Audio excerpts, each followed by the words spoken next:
Good morning, everyone. It's Wednesday and time for another installment of PR Patter. I'm so thrilled today to have my guest, Cheryl Finelli Dixon. She spent more than 20 years leading internal and external communications, change management, reputation, employer branding, public relations, and crisis communication for some brands you probably heard of or and know very well, mid-sized companies and some exciting startups across diverse industries in consumer product, consumer packaged goods, luxury, which is where we originally met, professional services, technology, beauty, and home goods. And some of those incredible brands are Ernst & Young, Pepsi-Cola North America, Chanel, Grohe, and Coty. Cheryl has her own consultancy, Perfectly Clear Communications, and she's also an adjunct professor, at Columbia University here in New York City, where she teaches graduate level courses in communications leadership, global branding, strategic communication management, and storytelling. So today, our topic is company values, trust, and reputation. These are some of the tenets, things in marketing that every brand needs to really cultivate and protect. So Cheryl, let's get started. We're living in a time of constant change. The pandemic affirmed that, but just living in a digital world where there's a 24/7 news cycle and things happening, things that can be disruptive every single day. The advent of remote work, companies going public, these are all changes, mergers and acquisitions, these are all changes that organizations deal with on a regular basis. What are some of the things that companies have to have in place to navigate through change, through changing times well? Because some do it a lot better than others. Yeah. Well, first, I want to say thank you for having me on. It's always a pleasure to talk with you and brainstorm with you. When it comes to change, I think the first thing that I would share is to not lose the lessons of the pandemic. I think people started realizing the importance of communicating well, communicating clearly, and keeping that communication ongoing, especially when there were not a lot of answers.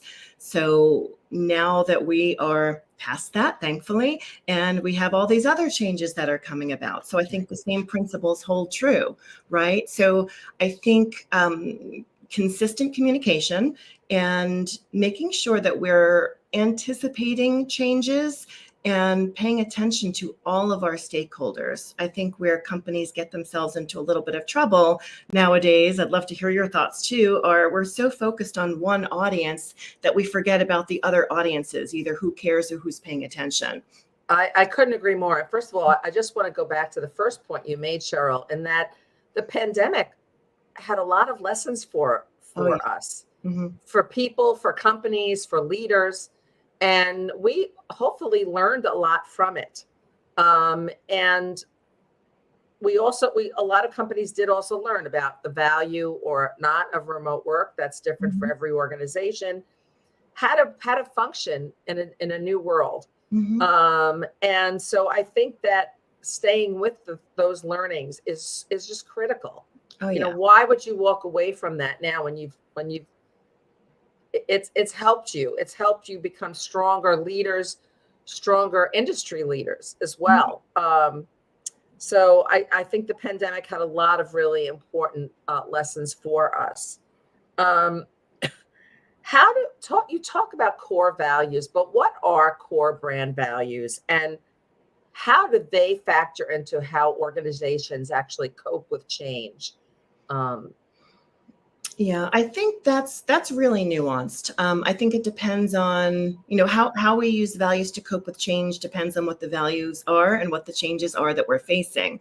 But core values, when you think about a company, is what's important to that company and what's important to the stakeholders of that company. The core values can be ways of working and how they work with employees and how they dedicate themselves to the well-being of their employees. It could be how they are focused on innovation or being agile, which of course is another lesson we learned from the pandemic.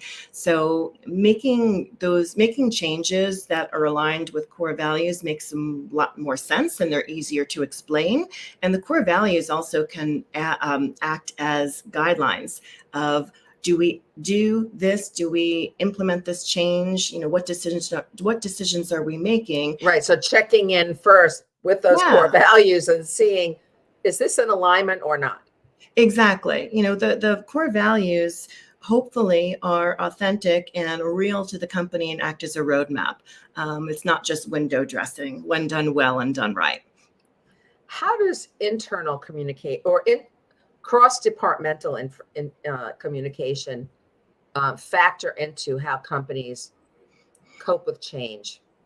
Because I've been hearing a lot more about that lately. And I know in my own work that when I have an opportunity to actually work with the human resources department, and really get their input on what's going on beneath the surface among the team members, we can address a lot of issues before they bubble up to the surface. So I'd love to get your take on that. Yeah, I mean, the benefit of planning is, it's absolutely critical. I mean, again, lessons learned, we know to expect the unexpected. There should absolutely be, a crisis communications playbook, or anticipating situations that help us not just mitigate risk or respond to risk, but also how are we talking internally to make sure that all the teams are pointed in the same direction and have the same information to work from. Right. It's beyond a business continuity plan, meaning more, which often focuses on technical issues. Mm-hmm. But I totally agree. Yeah. The why is really important, because when you share the why, and it's not just, expecting teams to execute, when they understand the business reasoning behind any sort of decision or change, then each team is empowered to see what it means to them. So again, they're all working towards the same goal. Well, also, I think when companies do that, when they communicate with transparency to their own team members first, they are really they're building that sense of community Mm-hmm. and instilling a sense of belonging, Yeah. which are two of the most important things today in terms of talent attraction and Mm-hmm. talent retention. Mm-hmm. I think belonging is a great word. I also think empowerment is a great word. I mean, now you and I both know that internal and external communications today, they're fluid, right? So if we say something internally, chances are it's going to be shared externally, or we have to at least consider the point that it might be shared externally. So when you empower people to be able to understand their part to the whole, to contribute to the conversation, to be able to anticipate what it means and articulate that in their own words, then they're able to be advocates for the change as well. Absolutely. And they're going to want to give more, right? They're going to be more motivated. They're going to want to be at work, come to work. Mm-hmm. They're going to want to collaborate more across teams and within their own team. And they're going to be more productive. I agree. Absolutely. So you talked about the importance of company values. Now, Cheryl, you were just quoted extensively in a PR news article about the recent Axios Harris 100 reputation rankings, mm-hmm. which is a really fascinating poll that comes out, I think, on an annual basis. Tell us about this year's rankings, which brands really came out on top and why, and maybe which ones didn't fare so well. I don't know. I don't think there were too many surprises in the not faring so well category. But anyway, I'd love to hear your take on the Axios Harris poll 100 reputation rankings. Yeah, I don't think that there were a lot of surprises. I agree, for the ones that were on top and the ones that were on the bottom. But I think that what was interesting, maybe not surprising, but interesting, was why the brands fared the way they did. So, the top brands scored high really across the board, but particularly in the categories of character and trust and culture and ethics. And so I'm just going to stop you there. I just want to name them. So Patagonia earned the top position, Costco, John Deere, Trader Joe's, and Chick-fil-A. Yeah. Yeah. So it's interesting. If you looked into each of them, they're not all ranked equally, of course, in the different categories, Right. Some are less trusted than others, but others have more convenience. And there's other factors of growth and innovation. And I don't have the study in front of me. I'm sure I'm Right. missing some, but there's a lot of ways to measure, to measure the brands. But I think that, since we're talking about values, I think these are great reminders to all brands actually about the importance that consumers place on these characteristics. And some of those companies have gone through major changes over the more recent years. Mm-hmm. I'm thinking of Chick-fil-A in particular. Mm-hmm. And they've come out ahead. Excuse me. Talk a little bit about Patagonia, because I think that they are just an exemplary. They're just exemplary in this area in terms of communications, transparency, Mm-hmm. and really embodying core values. Yeah, they walk the talk. Purely and simply. I think that, they've been true to who they are as a brand, and that has evolved over time, right? So focused on, their core values of sustainability, customer first, we belong to the planet. That has been an evolution of the brand, but always building on the values that worked and the values that appeared to all stakeholders, again, to consumers, to the general public. And they act, within their core values and their core guidelines. And I must say, a friend of mine, his daughter just joined that company in Pittsburgh, one of their retail stores. And they really, this kind of communication and embodiment of core values starts from the moment you join the organization. It's really incredible and extremely impressive. Time to be out in nature, training and professional development is it's just part of the whole culture. Mm-hmm. And really has made this young woman so excited and enthusiastic about working there, and being a part of it. And as a result, she just seems so highly motivated and connected to the brand purpose. It's really something. Yeah, I actually did a talk recently about the skills that Gen Z or younger communications professionals come into the workplace with, what they learn at university, what they need to learn on the job. And onboarding is just so important. Understanding why the company does what it does, not just its brand values, but its operating values, the business that it's in. So making them feel welcome and an advocate from day one. And how we treat our employees and how employees' experience at a company is more visible than ever, and I think more important than ever. And that was something else that came out in that Harris Axios poll, where the public is not just looking at how the brand is behaving in the marketplace, Right. but they're looking at how they treat their own people. Right. They're being more selective even before they patronize a particular brand. They're Exactly. doing their research. I mean, research is at our fingertips, right? You do a Google Mhm. search, and in 10 seconds, you can find out Oh, yeah. something that's very telling about an organization and how they treat their employees and others, and the Mhm. environment, whatever it might be. Yeah, I think, and that's why, like looking back at Costco, John Deere, Patagonia, I think those were the top 3 employer brands. And then you have others that were at the bottom of the list, like the Dollar Tree and the Shine, and those maybe loved brands, but if they have a history of unsafe work practices or layoffs or otherwise perceived bad behavior by their leaders or operator, the way they operate, the way that they treat their workers, that's going to be a big deal. Right. And look, layoffs are part of business, right?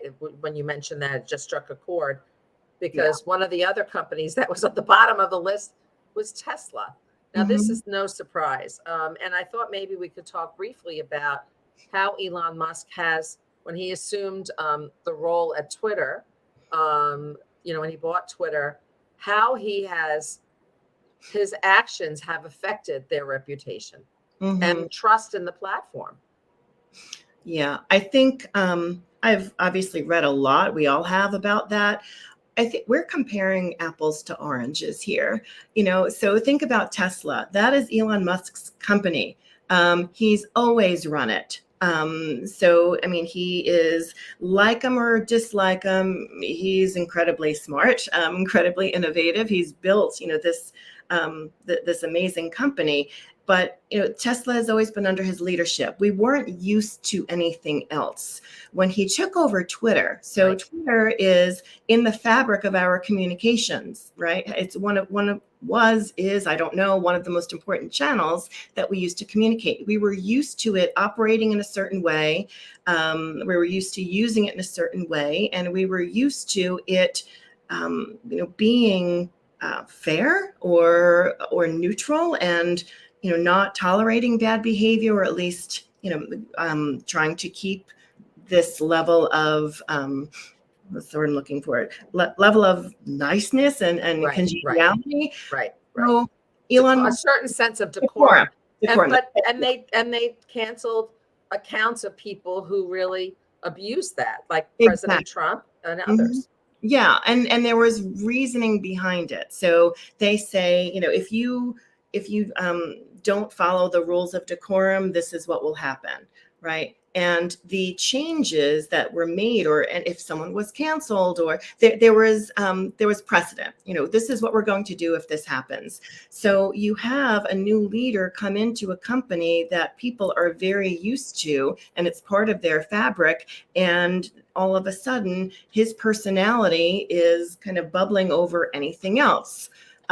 His personality, his beliefs in a company that is supposed to be very neutral because of the importance that it plays in our society and our way of communicating. So it's like a newspaper taken over by someone who has very strong beliefs one way or the other, but they're supposed to be a neutral news organization. So and also just cleaning house, walking in the first day holding a sink, I think it was. I mean, it's, sending the message from the very beginning that things were going to change, and not in a good way. So I really, He didn't follow direction. I don't know. I'm sure he was spoken to or coached by his marketing and communications team, but maybe he didn't abide by that. I mean, we can only do so much, right? Mhm. And he kind of, it became the Wild West. And I think he, because his actions were not thoughtful, it really did kind of go against Twitter's prior core brand values, and it really shook things up. It's not, I mean, people started canceling their accounts on Twitter, and Mhm. it's really incredible about the backlash that's happened since he took over and shook things up in such a way that was destructive. Yeah. And I think there was, among the communications, community, I was watching all the conversation back and forth about what people were going to do. Is it still a viable channel? Should we still consider it? And I think, a lot of people were waiting. Let's wait and see. There's the immediate reaction. Sure. I don't like this person, so we go right to cancel culture. I'm going to cancel my account as a show of what I stand for. But then we're like, okay, well, let's see if this dies down, or let's see if he comes around, or let's see if, this level of kind of vitriol that he brings is going to soften a little bit. Because it was such an important channel. It's not like we can just X out Twitter and there's Exactly. something Right. there, to take its place. So, there's certainly a measured response, I think. Yeah. So what, during times of change, what other things can organizations do to build and retain stakeholder trust and protect their reputations? Well, I think we've learned, listen to your communication leaders. I think that that's really important.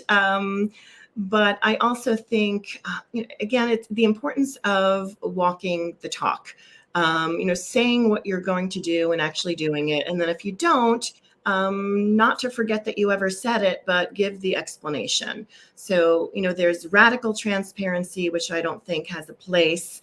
But it's, being transparent in a way that makes sense. And again, understanding what is important to your stakeholders. So I think that those are some good best practices to follow. And can that change over time? Absolutely. And it often does change over time, which is why, any communication plan, any business plan is going to be fluid depending on, what conditions are out there, and the same with the communications plan. And also stakeholder needs, their beliefs, and their expectations also change. So it's something to be vigilant about, which is why you need that team of people weighing in so that you're not communicating or operating in a silo. You don't have your head in the ground, to use another phrase, but it's understanding really what's going on around you, not being tone deaf. Right. You're not operating by yourself, right? You're part of the bigger picture. Yeah. It's follow through, right? It's like, I'll use a sports analogy.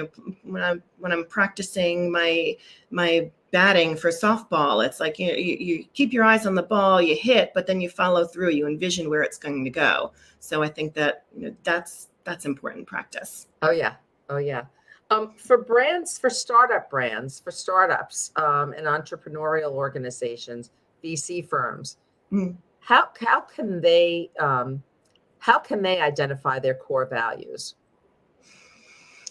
That's a good question. I think it also depends on where they are in their journey of coming to market.